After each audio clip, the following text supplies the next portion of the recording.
York Times finally decided to cover Occupy about a week in.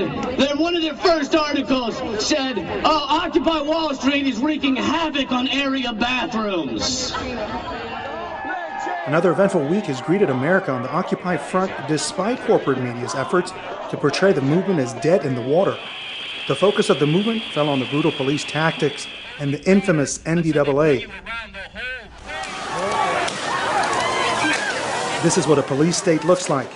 To list government actions against the 99%, followed by Occupy the Bill of Rights on opposition demos and action against the NDAA, and to conclude copycat policing. A report to examine the 1%'s attempts to squeeze the life out of popular movements across the world.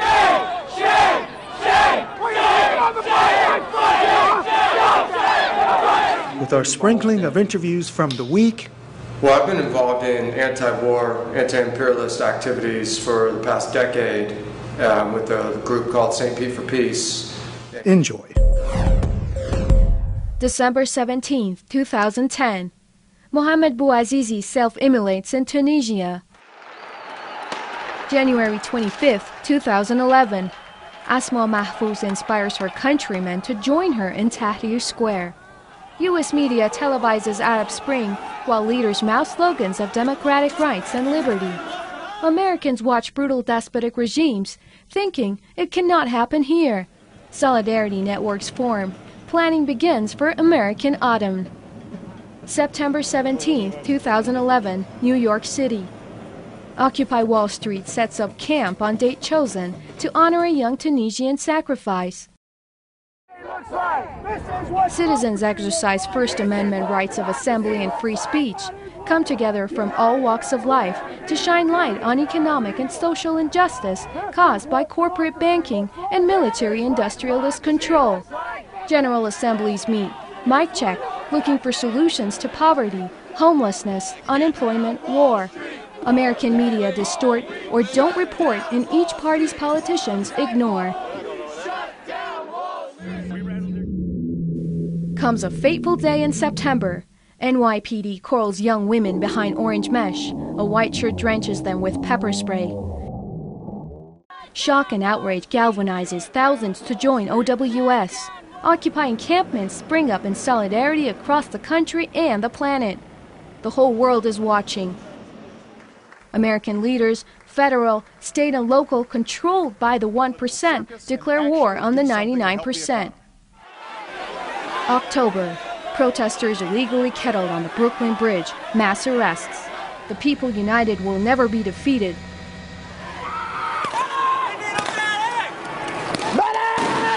Military veteran Scott Olson shot in the head with tear gas canister in Oakland. Shame, shame, shame. What's your name? What's your name? What's your name? Wake up! What's your name? What's your name?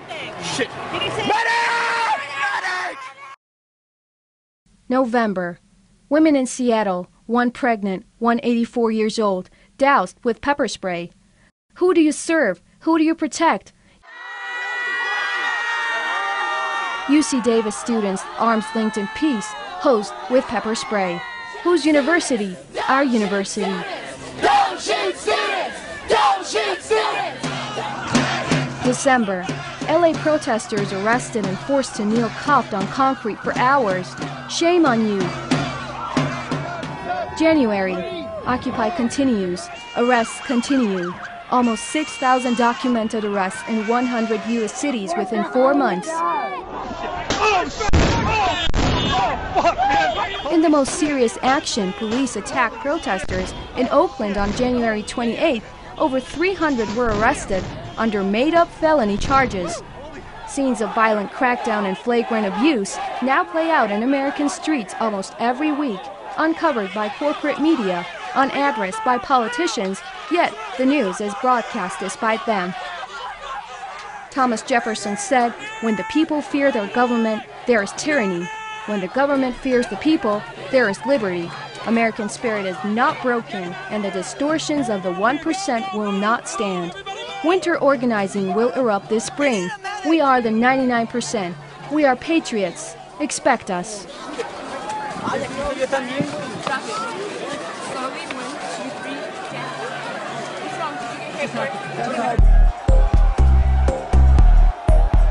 Chris, tell me a little about yourself, who you are, things you've been involved in.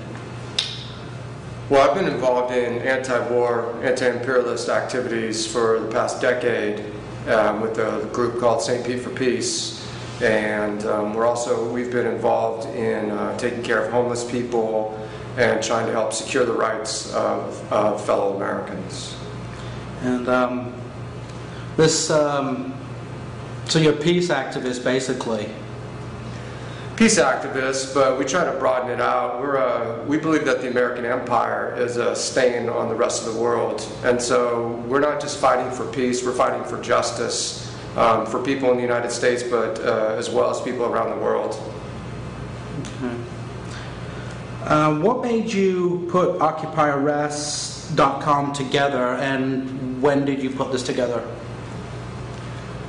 Yeah, a few months ago, decided to start OccupyArrest.com because there was very little reporting in the United States regarding the arrest of peaceful protesters at these Occupy events. And even in the instances in which there were news reports, there was no context given. And in order to hold a government and a police force accountable, there needed to be a quantification of these arrests. And so it was decided that to help have a historical record of the number of people who are being arrested for simply expressing their views, a website was needed to tally the data. Okay, so let's move on to the functionality, the purpose of OccupyArrest.com. We see here that there's 5,858 arrests, almost 6,000 arrests since September, since Occupy started. So give us a little bit of idea of what the purpose and the function is of Occupy Arrests. Yeah, I think most people around the world would be surprised to hear that there have been nearly 6,000 Americans arrested for peacefully protesting. And it would be really nice to understand how that compares to the number of people who have been arrested during the Arab Spring or during the Civil Rights Movement. I think most people have been told that the United States is the land of the free and that we have a First Amendment in which everyone has the ability to speak their minds. And we've known this not to be the case for many years. And when this Occupy movement began, and you started seeing people standing up to the authorities simply by having a peaceful presence, there was a concerted effort on behalf of police, city mayors, to not allow this to happen. 5,800 people, it's been nearly 2,000 people a month, or about 70 people per day on average. The U.S. Congress celebrated the 220th anniversary of the Bill of Rights with a National Defense Authorization Act funding a $626 billion defense budget at a time of economic hardship and enacting provisions which violate the U.S. Constitution and international law. President Obama signed the bill on New Year's Eve despite initial veto promises, making law of the land that the U.S. military can indefinitely detain U.S. citizens without trial for association with vaguely defined terrorist organizations. Journalists and citizen activists may now be classified domestic terrorists by secret fiat with none of the protections built into the U.S. justice system over the course of 2 centuries. These violations of due process have already occurred under AUMF and the Patriot Act and are now officially codified. Federal and municipal agencies have colluded in a brutal crackdown on Occupy actions in every major city, with more protesters being charged with felonies, including the archaic lynching or incitement to riot. Civil liberties have been grievously curtailed by the so-called sit-down-and-shut-up measures approved by the Democratic administration in Chicago, looking forward to the G8 and NATO summit to be held there in May. OWS patriots and other American activists have taken a courageous stand this January in face of these despotic actions and have joined together in resistance across the country. The month began with Occupy linking arms with Amnesty International and human rights groups in protest of NDAA and Guantanamo. Martin Luther King Day events from January 14th to 16th saw Occupy the Dream merge with Occupy the Hood. Americans in all of their diversity united in iconic locations made famous by the Reverend Dr. King, culminating in Occupy the Fed, an event at which Jamal Bryant outlined 3 basic demands of Occupy and issued a challenge to voters and politicians alike. Right now, ladies and gentlemen, there are 18 million vacant houses in America. 18 million vacant houses in America that 36 months ago were occupied. That is absolutely inhumane and insane. American protesters have proceeded with dignity, humor, and peace in a series of events, virtually uncovered by corporate media. January 17 saw the advent of Occupy Congress in Washington, D.C. and included mic check assemblies and marches involving thousands of citizens at the White House and the Capitol. How you doing, Occupy? Come on, we're changing the country. How you doing, Occupy? From Lee Camp's comic relief defying revolution to civil disobedience theater groups to chants directed at the president in front of the White House gates, OWS was on the move. We've got some stuff to talk about. Obama, come out. We've got some stuff to talk about. Obama. A momentous week culminated with Occupy the Courts on January 20th and Occupy Corporations' banks on January 21st, action from D.C. to San Francisco. Groups like Move to Amend, Coffee Party, and Green Party showed solidarity with OWS.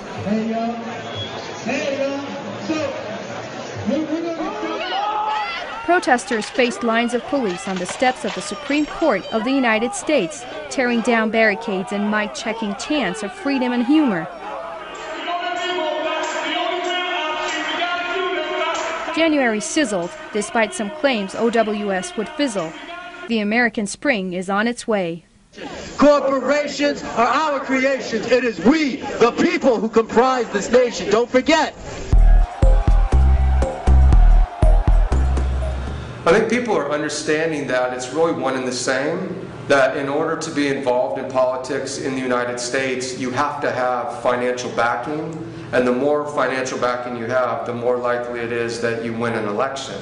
So over the course of time, and with the Citizens United legislation that passed, we here basically only have politicians who can raise a lot of money. And the way that you raise money is you go to big businesses, and then after they get you into power, you then return the favor. And that's why weapons manufacturers and the tobacco lobby and the pharmaceutical lobby and the big banking and the financial industry, it's a symbiotic relationship.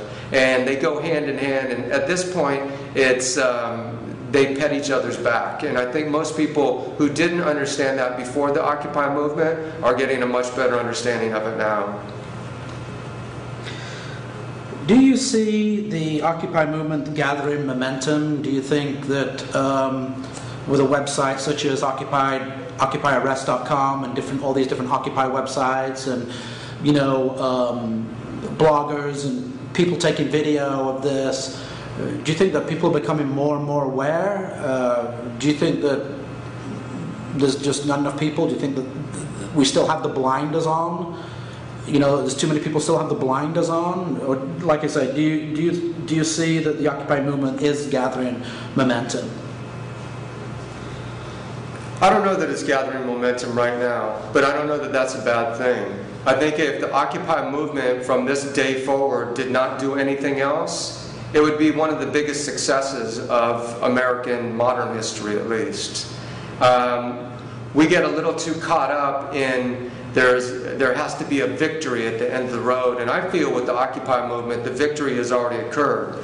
It has awakened many people who are now speaking up, who are becoming less afraid of speaking up even though more people are being arrested. I think the Occupy movement has potential to grow, but just like any other movement, it's going to need some time to work its way out and to figure out exactly how long it can continue for. What we see happening in Yemen and what we saw in Tunisia and Egypt and in Bahrain and in many places throughout North Africa and the Middle East, as well as in Europe and Latin America, it takes a real dedication to be able to stand up to the authorities, to be able to willing to say, I may get arrested, I may get beat, but I'm willing to stand and be here and not go away. And I'm not quite sure that the American people are at that point yet, largely because we don't have freedom and we don't have democracy, and people are very repressed.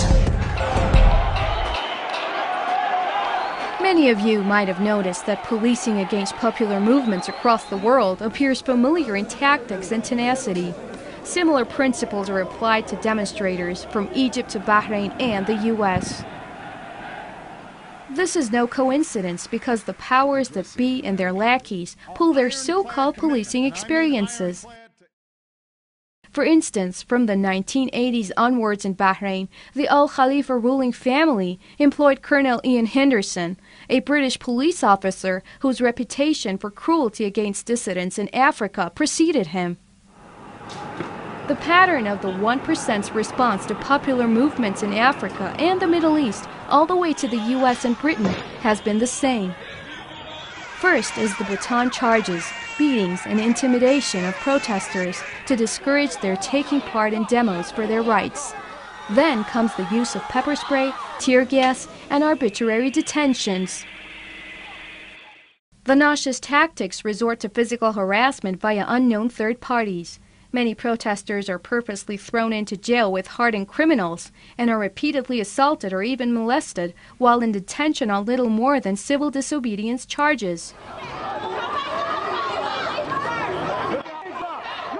All of the above have been tried out on America's Occupy protesters to prevent their participation. But the cycle of brute force crackdowns have failed in other instances and are unlikely to shake the disgruntled U.S. public, swindled out of its right to homes, financial security, and future prospects by greedy bankers and corrupt politicians.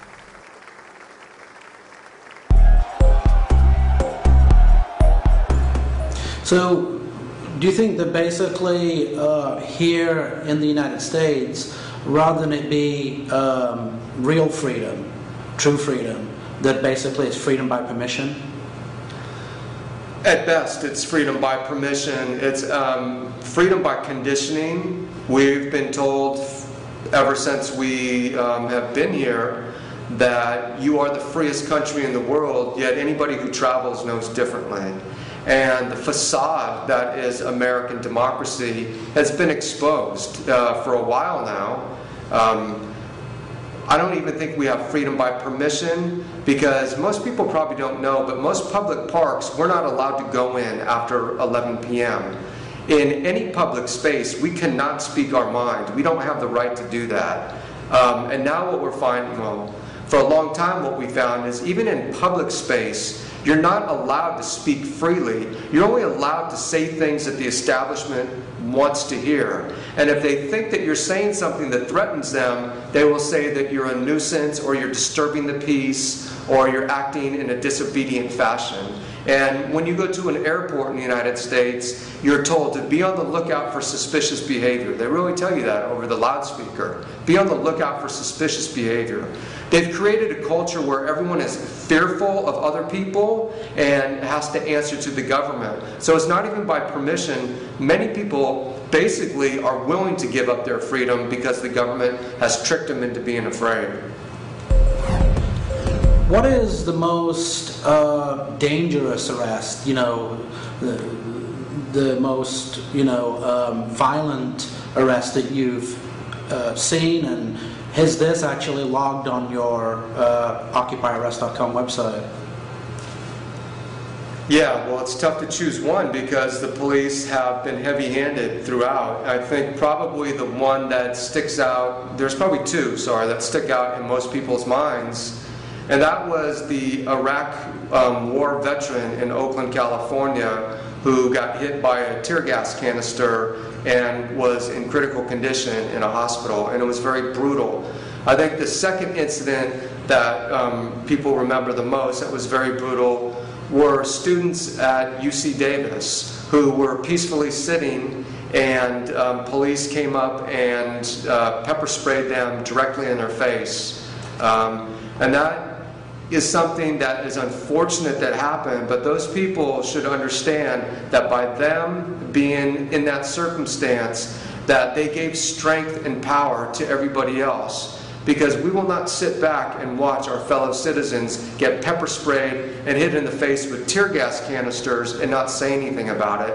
And the police and the cities who made those decisions to do that have made crucial mistakes, because that has just emboldened the movement.